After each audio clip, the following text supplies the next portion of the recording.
बिस्मिल्लाहिर्रहमानिर्रहीम, अस्सलाम वालेकुम। आप देख रहे हैं हेड ऑन और मैं हूं मुनीफ फारूक। आज हालात ये हैं कि खैबर पख्तूनख्वा के अंदर एक नई हुकूमत है, यानी नए वज़ीर आला मौजूद हैं जनाब सोहेल आफरीदी साहब। उन्होंने दरख्वास्त दे रखी है आज कि इमरान खान साहब से मुलाकात नहीं हो पाई वादे नज़र में। लेकिन सूरत हाल ये है कि जो बढ़ता हुआ फासला है वफाक और खैबर पख्तूनख्वा की हुकूमतों के दरमियान, उसके अंदर पहला कदम कौन उठाएगा।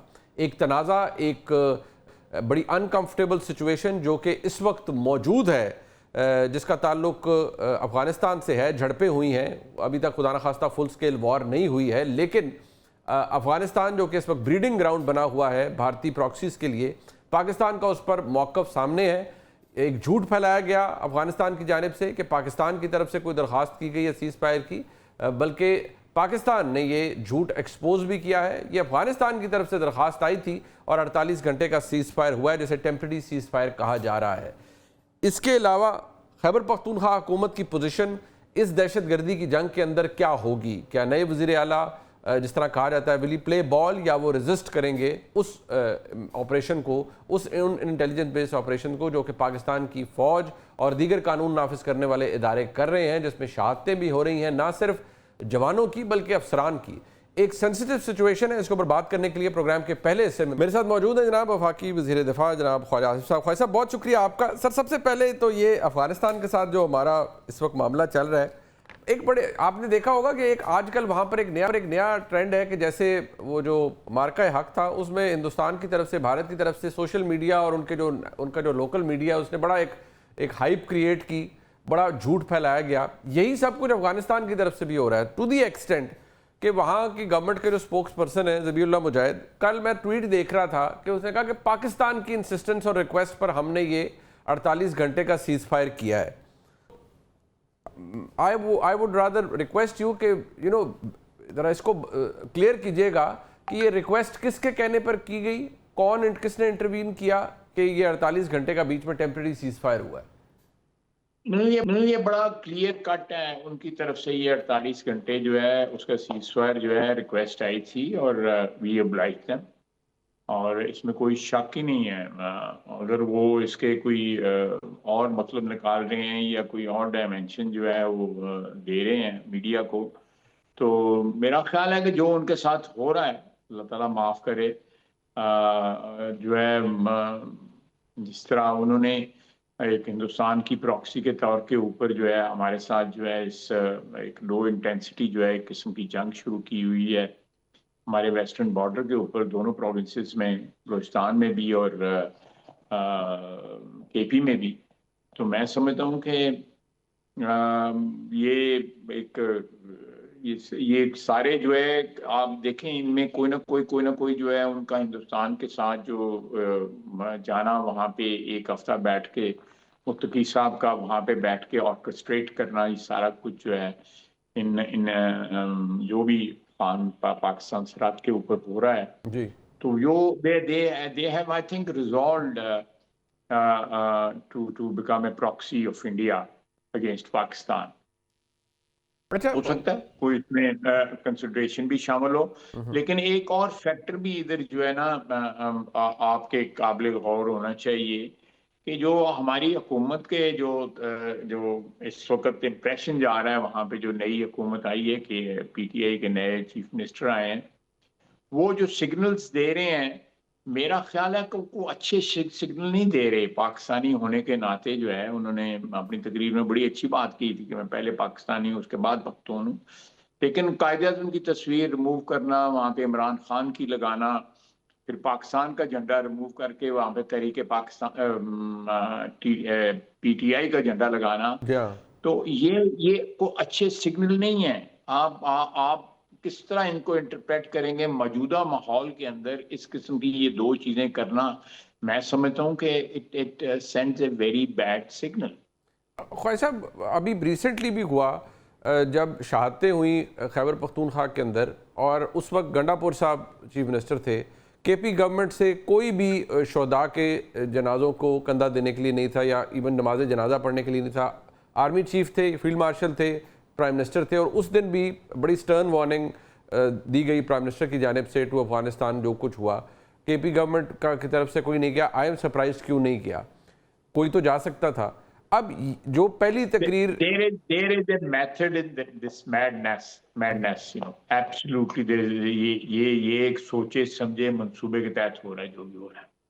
ये क्या सिग्नल दे रहे हैं? I would not like to even speculate.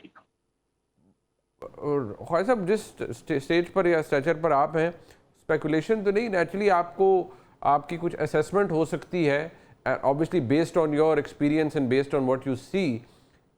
Issue ये है कि नए केपी के जो सीएम हैं उन्होंने अपनी पहली तकरीर के अंदर अफ़गानिस्तान के साथ झड़प शुरू हो चुकी थी और हमारे उसमें शहादतें भी हुई थी। उनकी शहदा को खिराज तहसीन पेश उन्होंने नहीं किया, उस हवाले से बात नहीं की, बल्कि उन्होंने तो अपनी तरफ से बग़ैर नाम लिए जो DGISPR ने एक बड़ी पावरफुल प्रेस कॉन्फ्रेंस की कोर हेडक्वार्टर पेशावर में, उसका जवाब दिया और अपनी तरफ से जुमले कसे और कुछ बेतों के शेर पड़े। What does it signify? Because आप इसको टॉलरेट तो चले पहले भी करती रही है state of Pakistan, how long will you be able to tolerate all this? नहीं, बिल्कुल आप ठीक कह रहे हैं। ये मैं इसमें जो है एक और डायमेंशन जो है वो ऐड करूंगा मुनीब, कि इस माहौल के अंदर इमरान खान का कहना है कि मुझे रिहा किया जाए पैरोल के ऊपर और मैं जो है वो नेगोशिएट करूंगा अफगानिस्तान के साथ जो है पीस जो है, ये एक और डायमेंशन है। जो आपने 3-4 बातें की हैं, एक दो मैंने भी बातें की हैं, ये जो केपी के हवाले से जो डायमेंशंस आ रही हैं या जो इंडिकेशंस आ रही हैं, ये किसको क्या मैसेज भेज रहे हैं? कोई मुझे जो है कोई फीलिंग जो है वो डिस्कम्फर्ट की फीलिंग है इसमें। But at the end of the day, certain realities, तो I know ख्वाजा साहब कि you are being extremely cautious and so am I, बड़ी sensitive issues होते हैं, but as a matter of fact हम वफाक है और वफाक की इकाइयाँ हैं, सूबे हैं, सूबाई खुद मुख्तारी है, बहुत अच्छी बात है और उन चीज़ों को रिस्पेक्ट भी किया जाता है बिकॉज दे आर, ये चीज़ ये कॉन्सेप्ट बैक्ड है बाय कॉन्स्टिट्यूशनल अमेंडमेंट। बट सवाल ये है कि ये जिस तरह से सिलसिला चल रहा है और जो आपके लिए आपको उससे डिस्कम्फर्ट हो रहा है, जो सिग्नलिंग हो रही है उससे, क्या ऐसे ही चलता रहेगा? बिकॉज अभी जो मैं दोबारा रेफ़र करूंगा, जो DGISPR ने कहा कि आप सिर्फ इस बात के ऊपर बैठ के बातचीत कर लें, बातचीत is not the solution always. अगर वो ये कहता है military operation is not the solution, बातचीत भी सोल्यूशन कई दफ़ा नहीं होता और हम किसी मुल्क को किसी और को बेग नहीं कर सकते फॉर पीस। सो अगर वहाँ पर ये रेजिस्टेंस शिद्दत इख्तियार कर लेती है केपी गवर्नमेंट की तरफ से, what will it lead us to? देखिए, आप बातचीत की बात कर रहे थे कि इससे जो है नहीं फायदेमंद होता, वो अरबी में कहते हैं कलाम फादी, कि ऐसे ही गपशप करना जो है ना उसको, कि जिसका कोई मकसद ना हो। लेकिन ये जो चीज़ें जो इम्प्रेशन दे रहे हैं, जो वो सिग्नलिंग कर रहे हैं, लेकिन अभी मुझे मुझसे पूछा गया कि जुनैद खान साहब ने जो है वो कोई बयान दिया है कि हम हुकूमत से रब्ता रखना चाहते हैं, हम एस्टेब्लिशमेंट से रब्ता करना चाहते हैं, हम चाहते हैं, एक कंसिलिएटरी जो है ना वो बयान दिया है उन्होंने।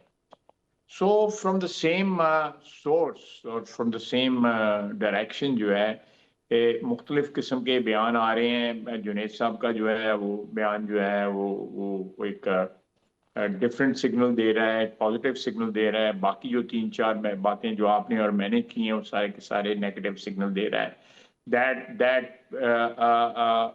amounts to almost comforting people who are actually fighting against the state today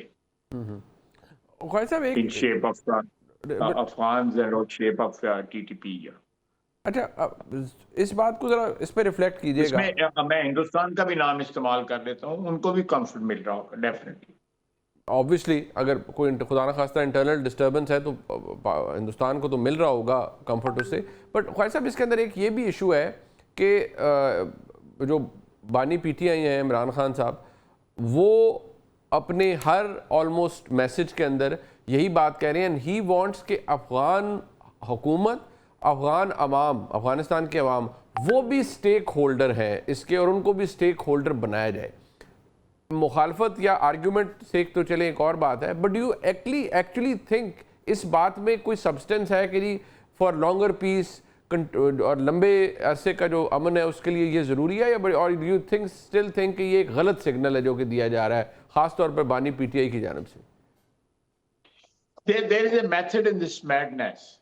ये कोई ऐसे सिग्नल नहीं है। ये मैं जो आप और मैं बात जिससे थोड़ा सा हम केयरफुल हो रहे हैं, ये उसी सिमत जो है ये भी सिग्नलिंग है। और ये it I don't think it augurs well for us. मैं उसकी थोड़ा सा एक्सप्लेन करता हूँ। देखिए, Pakistan has remained our policy of our state and foreign policy, we have remained for a very long and grey area.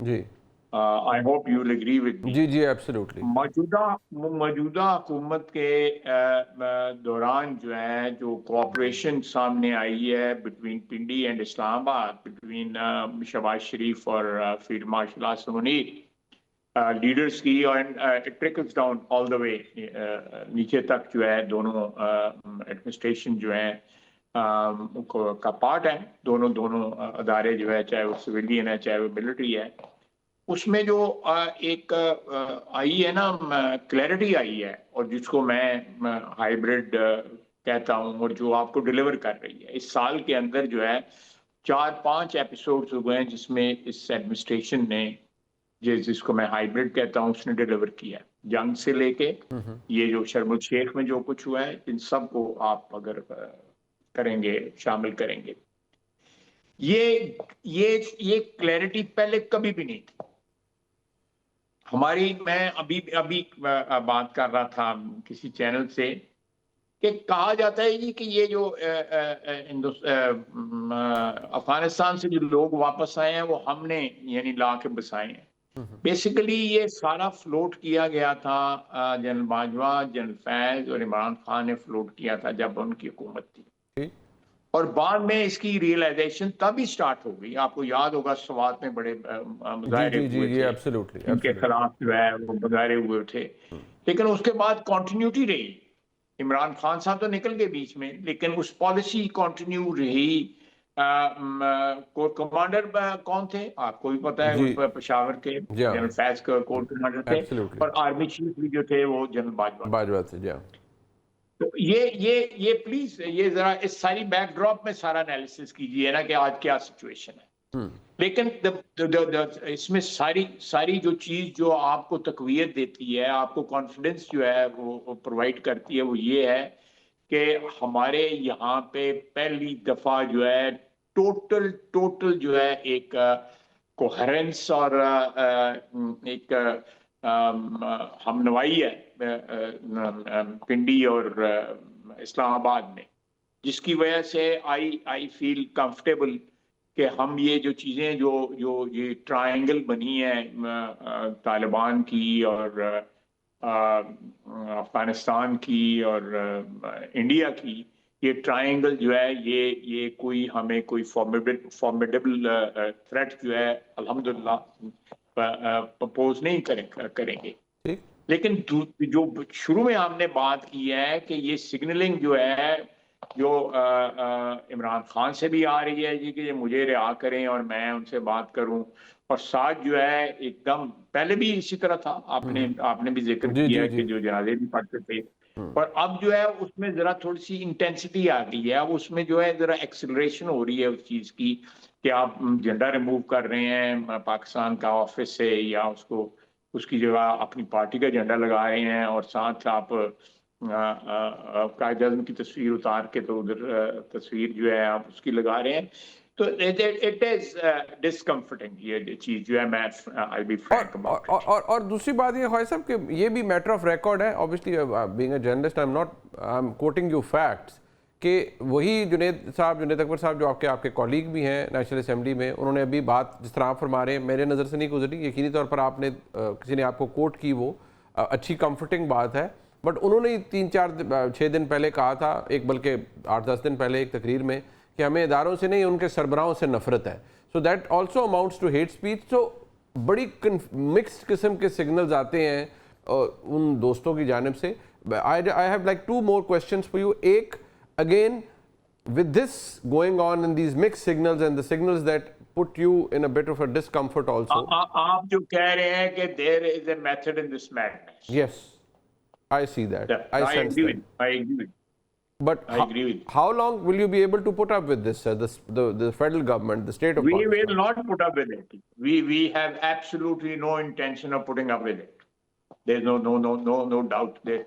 Nobody should have any doubt about it. Okay?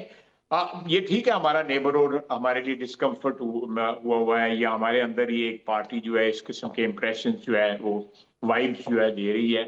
लेकिन आप देखें सारी दुनिया के साथ हमारा इस वक्त कंफर्ट है जी, अल्हम्दुलिल्लाह। मिडल ईस्ट, आप गल्फ स्टेट से लेके, ईरान से लेके, आप all the way China, Russia, European union, Islamic world, United States of America, we have immense goodwill everywhere else. We will overcome with this whatever hostilities are there, internal and external, in a very short time, inshallah. ठीक, खालिद साहब एक बात, अभी recently एक obviously Junaid Akbar साहब ने एक statement दी। उन्होंने कहा जी इदारे सुन लें, अंडर एस्टिमेट ना करें, हम एक मरला ज़मीन के लिए जान दे देते हैं, हुकूमत कैसे छोड़ेंगे। ये हुकूमत भी चले, कोई छोड़ने के लिए नहीं कह रहा, उनकी ओवरवेलमिंग मेजॉरिटी है, they must enjoy it, but can they run the government in direct defiance of the state's policy? If they continue to do so, what options does the state have? देखिए, मैं इसकी constitutional option तो मौजूद हैं, लेकिन कोई भी जो शख्स या पार्टी जब वो हुक्मरानी में भी हो और वो इस किस्म की जब स्टेटमेंट्स देती है, तो ये बड़ा अलार्मिंग बात है। इसको लाइटली नहीं लेना चाहिए कि ये क्या स्टेज सेट किया जा रहा है, किस चीज़ के लिए स्टेज सेट किया जा रहा है। अगेन मैं उसको स्पेकुलेट नहीं करना चाहता, लेकिन आई विल अगेन से कि हम एक्सटर्नल जो है जो प्रॉब्लम्स जो हैं या थ्रेट्स जो हैं उनको के लिए केटर कर रहे हैं, we are doing it very well अल्हम्दुलिल्लाह। अगर ये इंटरनल थ्रेट्स जो हैं या इंटरनल और एक्सटर्नल थ्रेट में कोई कनेक्शन है आपस में, तो we'll tackle that also. अल्लाह ताला हमारी मदद फरमाए। टुवर्ड्स द एंड सर, ये अभी एक मजहबी जमात का था और वो बड़ा क्रैकडाउन शुरू हुआ है। पंजाब गवर्नमेंट बड़ी they have come down hard on them, और मुरीदके के अंदर एक बड़ा केयरफुल ऑपरेशन था जिसमें पाकिस्तान पंजाब पुलिस की भी शहादतें हुई, बट ये एक टॉलरेट करती रही है स्टेट ऑफ पाकिस्तान और एक प्रेशर ग्रुप बनता गया। अब सवाल ये है कि ये भी आप समझते हैं कि क्लैरिटी आई है इस मौजूदा सेटअप के अंदर कि इस तरह के प्रेशर ग्रुप्स जो कि क्रिएट किए गए उनके लिए अब कोई जगह नहीं है?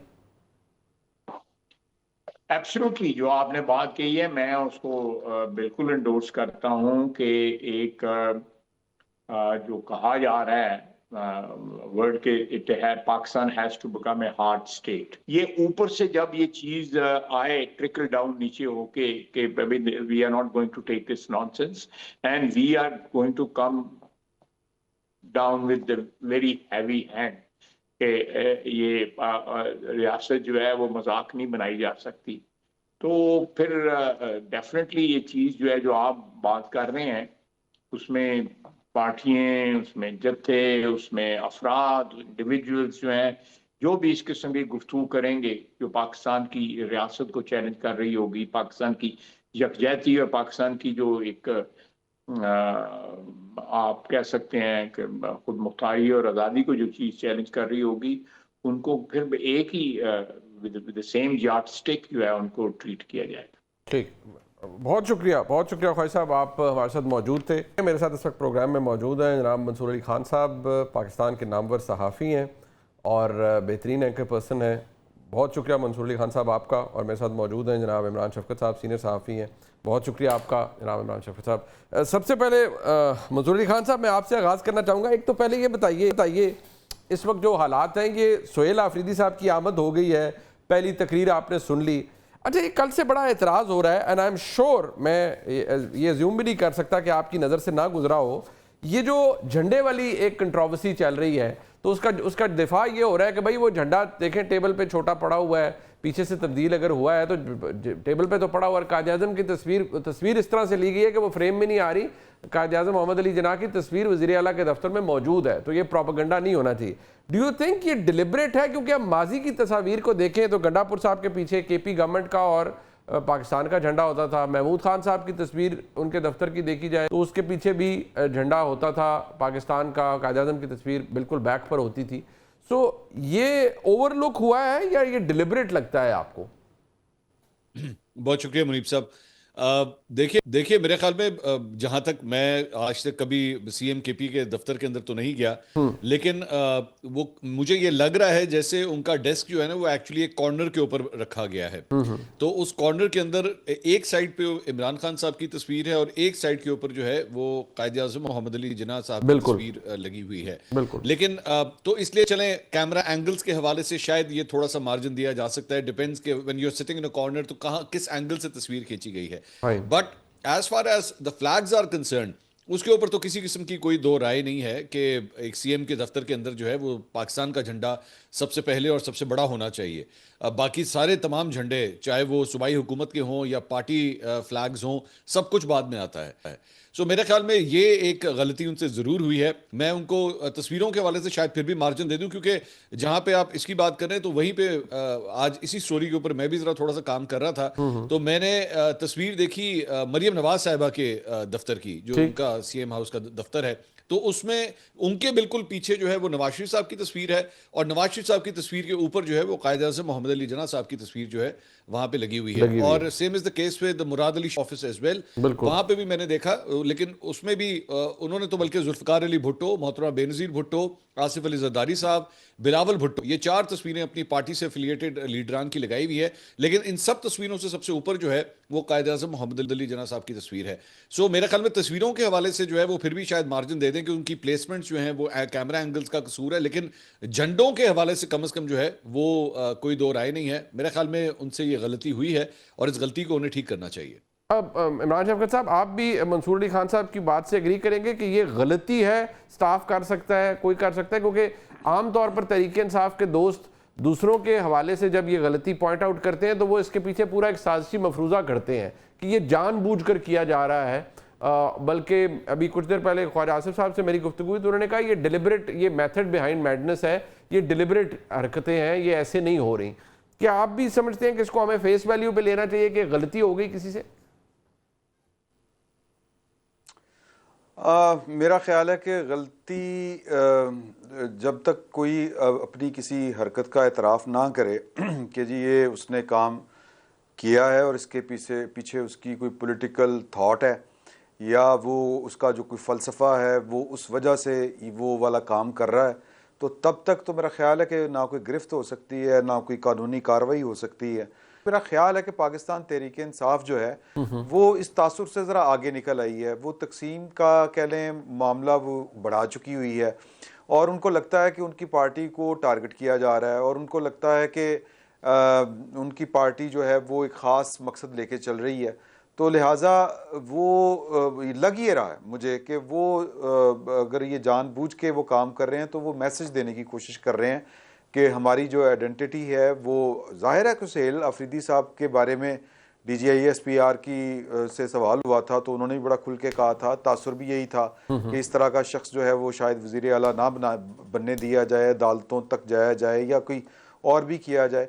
और ये एक टसल बहरहाल पाकिस्तान की इस्टेब्लिशमेंट के साथ थी और वो तो मुझे अगर पूछे तो वो शायद भोलपन में या किसी और वजह से वो इस टसल को एंटी स्टेट ले गए हुए हैं। तो ये जो उन्होंने झंडा शंडा लगाया, फिर वो जो उन्होंने मफरल पहन के, वो जो स्कार्फ पहन के भी ओथ लिया था, मैसेजिंग है और ये मुझे गलती नहीं लगती। मतलब आपको लगता है बगैर किसी वजह के नहीं है?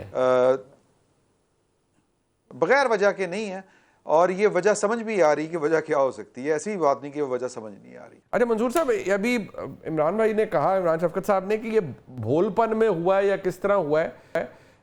इशू ये है कि क्या आपको लगता है कि इस वक्त जो कुछ हो रहा है, जो कुछ भी सोहेल आफरीदी साहब ने कहा, ये बगैर किसी वजह के है, मतलब उस जज्बे या जज्बात की मैनिफेस्टेशन थी, या जो गुस्सा तहरीक इंसाफ के अंदर भरा हुआ है उसकी मैनिफेस्टेशन थी जो उनकी तकरीर में भी नजर आई? मेरे ख्याल में मुनीब साहब this has more to do with the gallery. मेरे ख्याल में वो गैलरी के लिए जो आप एक थिएट्रिक्स करते हैं ना, अक्सर हमारे जो पॉलिटिशियंस करते हैं कि जनाब, और वो खास तौर पे इसका रूम बहुत ज़्यादा होता है when you are in the opposition. तो सोहेल आफरीदी साहब भी जो हैं वो ज़ाहिर बात है उनके यूथ विंग से आए हुए हैं, इंसाफ स्टूडेंट फेडरेशन के सदर रहे हुए हैं, और सोशल मीडिया के का जो एक बयानिया डेवलप होता है पाकिस्तान तहरीक इंसाफ के ऊपर, अक्सर औकात ये इल्ज़ामात लगते हैं कि इनकी स्ट्रेंथ भी यही है और एक्चुअली इनकी वीकनेस भी यही है। इनके बहुत से डिसीजंस, इनकी बहुत सी अपॉइंटमेंट्स और बहुत से फैसले जो हैं वो सोशल मीडिया क्या प्ले कर रहा है या इनके बड़े बड़े यूट्यूबर्स जो है वो क्या बयानियां बना रहे हैं, ये उसके मुताबिक शेपअप करते हैं। सोहेल आफरीदी साहब ने मेरे ख्याल में गंडापुर साहब के साथ 1.5 साल जो कुछ हुआ है, और जिस तरह उनके अपने सोशल मीडिया विंग ने जिस तरह गंडापुर साहब को टारगेट किया and ultimately he lost his seat, तो यहां पे भी सोहेल आफरीदी साहब मेरे ख्याल में गैलरी के लिए जो है वो ज्यादा खेल रहे थे, और इसीलिए वो अशार और इसीलिए वो इश्क इमरान के ये सारे तस्करे वगैरह ये शायद उसी वजह से हो रहा था। लेकिन obviously I think with the passage of time he will realise के इस तरह जो है वो सिर्फ ये लव अफेयर अपना जो इमरान खान साहब के साथ है, एक पॉलिटिकल लव अफेयर, ये कहने को बहुत अच्छी चीज़ है, तकरीरों के लिए बहुत अच्छा लगता है, लेकिन सूबे इस तरह नहीं चलते। सूबे जो है वो इन नारों के साथ सिर्फ नहीं चलते, प्रैक्टिकल पॉलिटिक्स आपको करनी पड़ती है। आपको मुख्तलिफ अफसरान के साथ, डिपार्टमेंट्स के साथ, सियासी जमातों के साथ, जिनके साथ आपकी नई भी बन रही होती है, जो आपके साथ एक फ्रीक्वेंसी के ऊपर नहीं होते, आपको उनके पास भी जाना पड़ता है, उनसे मीटिंग्स भी करनी पड़ती है। गंडापुर साहब के बारे में आपको याद होगा, बड़ा मशहूर था कि गंडापुर साहब पब्लिक डोमेन के अंदर जो है बड़े धाड़ते थे, ललकारते थे, सर पे कफन बांधने की बातें करते थे, अगर इमरान खान को वापस ना लेकर आए तो सियासत छोड़ने की बातें करते थे। लेकिन उसके बाद में ये बातें पता लगी कि जब मीटिंग्स में जाके बैठते थे तो बिल्कुल एक अच्छे बच्चे की तरह मीटिंग के डिकोरम का भी बड़ा ख्याल रखते थे। फील्ड मार्शल के सामने जो बैठते थे तो उनकी बॉडी लैंग्वेज और लैंग्वेज दोनों जो है वो बिल्कुल डिफरेंट होती थी। सो सोहेल आफरीदी साहब ने यह आगाज जरूर किया है, लेकिन क्या ये रिजल्ट्स वो निकाल सकेगा जो गंडापुर साहब से एक्सपेक्टेड थे? I think still a long way to go. अब मैं तो अक्सर सोहेल आफरीदी साहब को जो है वो शाहिद अफरीदी साहब के साथ कंपेयर करता हूं कि शाहिद अफरीदी साहब चलने पे आते थे, बल्ला चलने पे आता था तो वो 100 करके भी जाता था, वो छक्कों की बारिशें भी करता था, और जब नहीं कर रहा होता था तो पहले ओवर में जो है वो भी अफरीदी साहब भी जो है वो वापस आ जाते थे पेविलियन। अब देखते हैं सोहेल अफरीदी साहब की जो इनिंग है वो बूम बूम होती है या फिर वो इसी तरह पहले ओवर में आउट होकर वापस आ जाएंगे। इमरान हफीज साहब, खान साहब ने कहा है कि मेरे ओपनिंग बैट्समैन है और खुलकर खेलें, तो जो एस्टेब्लिशमेंट के साथ ताल्लुकात तहरीक इंसाफ के इन जनरल हैं, और जो इम्प्रेशन था, यानी वफाकी हुकूमत ने कहा जी कि एक क्रिमिनल माइंडेड शख्स को बनाया जा रहा है वज़ीर आला वो बन गए हैं because they had the numbers. क्या ताल्लुक होगा? वही जो मंसूर अली खान साहब ने कहा है कि पब्लिक डोमेन में बस बड़कें लगेंगी और जब असल मामलात होंगे तो वहाँ पर सुकून किया जाएगा, बहुत इज्जत एहतराम से पेश आया जाएगा? मेरा ख्याल है कि मंसूर अली खान साहब बात दुरुस्त कर रहे हैं, क्योंकि जब चीज़ों को फेस करना पड़ता है तो या जिसको कहते हैं दू बदू जब मुलाकातें होती हैं तो वो जो प्रेशर्स होते हैं, शख्सियात के जो दबाव होते हैं, जो आंखों में हया होती है, और फिर वो जो एक कह लें कि जो स्टेट का जो बिज़नेस होता है वो कुछ और अंदाज से रन करता है।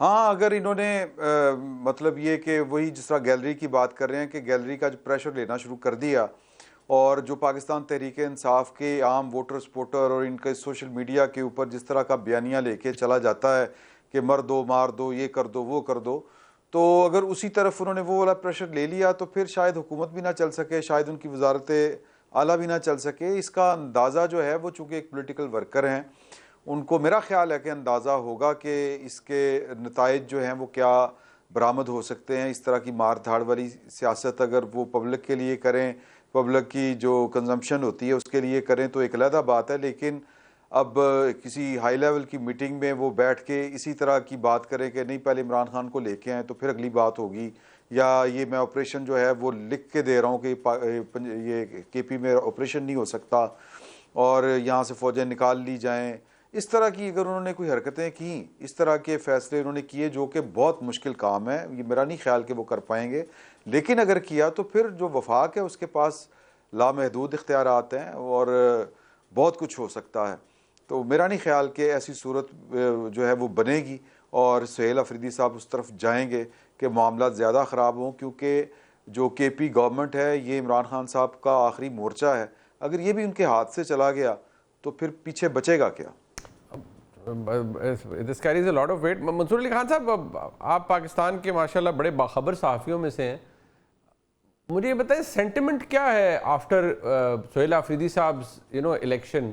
क्योंकि मेरे ख्याल में जितनी पावरफुल प्रेस कॉन्फ्रेंस DGISPR ने की है, बिकॉज उस दिन कोर हेडक्वार्टर पेशावर में हमारे बहुत से कॉलीग्स भी वहाँ पर थे, वो बड़े जज्बाती भी हुए जब शोहदा का उन्होंने जिक्र किया, और राइटली सो, बिकॉज जो बर्डन होता है किसी शहीद की मैयत का वो तो जारी बात है फ़ौज के अंदर बड़ा डीपली महसूस किया जाता है। क्या सेंटिमेंट है विद दिस कि जी उन्होंने जो उस दिन बातें की कि भाई हम ना तो किसी को बैक करेंगे पीस के लिए और ना ही ये बातें कर लें, टॉक्स कर लें, मुज़ाकरात कर लें, ये हाल है। तो डू यू थिंक कि रियलाइजेशन केपी गवर्नमेंट के अंदर भी होगी कि भाई नहीं, we have to work according to a discipline, और दूसरी तरफ क्या सेंटिमेंट होगा या खबर क्या है पाकिस्तान की एस्टेब्लिशमेंट की जानिब से कि वहाँ क्या महसूस किया जा रहा है आफ्टर सुहेल अफरीदी साहब इलेक्शन? मेरे ख्याल में the word would be uneasiness. मेरे ख्याल में इस वक्त ये जो रिलेशनशिप है पिंडी और पेशावर के बीच में, वो जितना फासला हमें किलोमीटर्स के लिहाज से वैसे जो नज़र आता है, मेरे ख्याल में आप उसे 3 गुना बढ़ा दीजिए। नज़रियाती तौर पे, जहनी तौर पे, फ़लसफ़ी तौर पे मेरे ख्याल में they're poles apart right now. Gandapur साहब जब वहाँ पे थे तो फासला जो था उतना ही था जितना माइलस्टोन के ऊपर जो है वो लिखा जाता था, लेकिन अब फासला जो है वो बहुत ज़्यादा है, जो कि अफसोसनाक बात है। मेरे ख्याल में जाहिर बात है, अगर हम फेडरल गवर्नमेंट की बात करें तो उसका अगर जो भी सक्सेस है, कम से कम सफारती लेवल के ऊपर अगर एक सक्सेस है, तो उसकी बहुत बड़ी वजह यह है कि इस्लामाबाद और पिंडी की कोऑर्डिनेशन इस वक्त जो है वो बहुत अच्छी चल रही है। मुझे अफसोस है इस बात का कि अगर ये पॉलिटिकल और अस्करी जो एक लीडरशिप है, अगर उनके दरमियान ये फासला इतना ज़्यादा है, तो अल्टीमेटली जो सफ़रर है वो सूबे की अवाम है, और सूबे की अवाम जो है मेरी नज़र में तो सबसे ज़्यादा मुकद्दम जो है वो हैं कि उनके ऊपर जो है क्या गुजरेगी उनके मामलात के हवाले से, डेवलपमेंट्स के लिहाज से, गवर्नेंस के लिहाज से, सिक्योरिटी के लिहाज से। क्योंकि अगर ये फासले नहीं मिटेंगे, और मेरे ख्याल में इसमें दोनों साइड्स को जो है अपना अपना किरदार अदा करना पड़ेगा। Right now at least as we speak, तो there are polls apart. And ये क्योंकि देखिए इस वक्त जब हम ये बात कर रहे हैं तो एक बड़ी ही कशीदा सूरत हाल है अफगानिस्तान के साथ पाकिस्तान की, मतलब वर्चुअली झड़पें हुई हैं। It is not a full scale war अभी तक, लेकिन Pakistan has pounded them with whatever, हमने उनको एक टेस्टर भी दे दिया है। But in the middle of all this कितना ज़रूरी है, क्योंकि अभी तो जिस तरह आपने कहा पोल्स अपार्ट, हम वफाकी हुकूमत और खैबर पख्तूनख्वा की हुकूमत को देखें तो वो भी पोल्स अपार्ट है। Who has to take the first step? Like क्या नेशनल सिक्योरिटी कमेटी की मीटिंग कन्वीन की जाए जहां पर हालात को नॉर्मल हो, उससे हो सकता है, या फेडरल गवर्नमेंट को एक्सटेंड करना चाहिए अपनी तरफ से एक अच्छा जेस्चर, जिसके नतीजे में ये जो एक टिफ नज़र आ रही है, एक अनईजीनेस जिसका आपने भी जिक्र किया, उसको ज़रा कम किया जा सके? कौन करे ये? मेरा ख्याल में इसमें शहबाज शरीफ साहब जो हैं वो he can play a very good role, because अभी भी आप देख लीजिए कि इवन अगर आपको इस वक्त सिंध और पंजाब के आपस में जो एक टसल चल रही है मुस्लिम लीग नून और पीपल्स पार्टी की, उसके अंदर शहबाज शरीफ साहब जो है वो बड़ा एक पॉजिटिव रोल अदा कर रहे हैं। He is in touch with Asif Ali Zardari साहब, कोशिश कर रहे हैं कि नून लीग और पीपल्स पार्टी की जो बिला वजह की लड़ाई स्टार्ट हुई हुई है, इवन दो इसका वो लेवल नहीं है जो PTI और फेडरल गवर्नमेंट के दरमियान है, ऑब्वियसली वो लेवल नहीं है, बट स्टिल ऑब्वियसली उनको पता है कि अगर मैं प्राइम मिनिस्टर की सीट पर बैठा हूं तो इस कोलिशन की वजह से बैठा हूं, और वो भरपूर कोशिश कर रहे हैं कि चीजों को रिजॉल्व किया जाए। मेरे ख्याल में ही कैन प्ले अ पार्ट हुआ है, लेकिन उनके पास मार्जिन बड़ा कम है, क्योंकि मेरे ख्याल में वो उनकी अपनी से या उनकी अपनी पावर जो है वो इन दोनों खिलाड़ियों में से सबसे कम है। या तो फिर कम से कम अगर उनके पास he would be the all powerful prime minister कि जिसमें वो एक्चुअली चीज़ों को रिजॉल्व कर पाते, तो शायद उनसे ज़्यादा उम्मीदें लगाई जा सकती थी। लेकिन मेरा ख्याल में उन्हें यह किरदार अदा करना चाहिए, क्योंकि अल्टीमेटली ज़हन में रखिएगा कि शहबाज शरीफ साहब जो हैं वो सिर्फ बलूचिस्तान, सिंध और पंजाब के वज़ीर आज़म नहीं हैं, वो खैबर पख्तूनख्वा के भी लोगों के वज़ीर आज़म हैं। तो अल्टीमेटली अगर एक सूबा उसकी सबसे बड़ी सियासी जमात, उसके लोग जो है एलियनेट हो रहे हैं, तो मेरे ख्याल में वज़ीर आज़म को बतौर पूरे पाकिस्तान के वज़ीर आज़म के उन्हें एक रोल अदा करना चाहिए, और पिंडी और पेशावर के दरमियान इस वक्त ये जो ताल्लुकात ख़राब हुए हैं उसे किसी तरह जो है वो ब्रिज करना चाहिए, क्योंकि आपके पास और कोई ऑप्शन नहीं है। जाहिर बात है यहाँ पे एक ये बातें की जा रही थी कि जनाब गंडापुर साहब के हटने के बाद ऑपोजिशन अपना कैंडिडेट ले आएगी और कोशिश करेगी कि किसी तरह जो है वो हुकूमत ली जाए, लेकिन हमने देख लिया कि वो नहीं हुआ। जिस बगावत की हम बात कर रहे थे PTI में, वो नहीं हो सकी। तो अगर वो नहीं हो सकी है and now you have a CM in the house, so मेरे ख्याल में कोशिश करनी चाहिए कि वज़ीर आज़म अपना रोल अदा करें और उनके साथ मामलात को ठीक करें। टुवर्ड्स द एंड इमरान भाई, आपके नज़दीक ये जो सिचुएशन सारी है इसके अंदर जिस तरह मंसूर साहब कह रहे हैं वज़ीर आज़म को स्टेप लेना पड़ेगा या वज़ीर आला को भी इस बात को रियलाइज़ करना पड़ेगा, खैबर पख्तूनख्वा हुकूमत को रियलाइज़ करना पड़ेगा कि आप वफाक की जो पॉलिसी है या जो दहशतगर्दी के ख़िलाफ़ इस वक्त जंग लड़ी जा रही है उसके अंदर एक अलहदा पोजीशन लेके नहीं बैठ सकते, ख़ासतौर पर जब आप खैबर पख्तूनख्वा के वज़ीर आला हैं तो? देखें, जब ये वज़ीर आला इनका नाम आया था तो मेरी एक बड़े अहम आदमी से बात हुई थी, तो उनसे मैंने पूछा था कि अब इसका क्या तदारुक क्या किया जाएगा, रास्ता क्या है। तो उन्होंने कहा था कि जी हमारी तैयारी पूरी है और हम इनका रास्ता रोकने की कोशिश करेंगे। फिर बाद में पता चला कि वो उन्होंने वहाँ पे सैनिटी प्रवेल की और उन्होंने कहा कि ये जो है फर्स्ट स्टेप हमारी तरफ से नहीं होना चाहिए, यानी कोई इश्तियाल या कुछ इस तरह का रास्ता रोकना, ये उनको अमल जो है जमहूरी जो उनका हक है वो उनको पूरा करने दिया जाए। फिर वो जब वज़ीर आला बनेंगे फिर देखेंगे कि वो किस तरह से एक्ट करते हैं। अगर तो वो उसी तरह ही एक्ट करेंगे जो वफाक को, ये जो एंटी स्टेट होगा, तो फिर उस हिसाब से उसको उनको जवाब दिया जाएगा। फिर जो भी तदारुक करना है, जो भी बंदोबस्त करना है उस सूरत में किया जाएगा। अब आप देखें कि जो पहला स्टेप लिया गया है वो सुहेल अफरीदी साहब की तरफ से वो है कि उन्होंने वफाक को और पंजाब को ख़त लिखा है कि मैंने इमरान खान साहब से जाके मुलाकात करनी है। तो उनकी जो पॉलिसी है, उनका जो माइंडसेट है वो आपको नज़र आ गया है कि वो बेसिकली अग्रेसिव होंगे और इमरान खान साहब की रिहाई के लिए और इमरान खान साहब के जो भी नज़रियात हैं कि सूबे में ऑपरेशन नहीं होना चाहिए, कोलैटरल डैमेज से लेके अफ़गानिस्तान के साथ बातचीत होनी चाहिए, इस तरफ अगर वो जाते हुए नज़र आएंगे। लेकिन मेरा ये ख्याल है कि पहला राब्ता जो इन्होंने किया है वो तो इस तर्ज के ऊपर किया है कि उन्होंने इमरान खान साहब से मुलाकात के लिए एक चिट्ठी लिख दी है।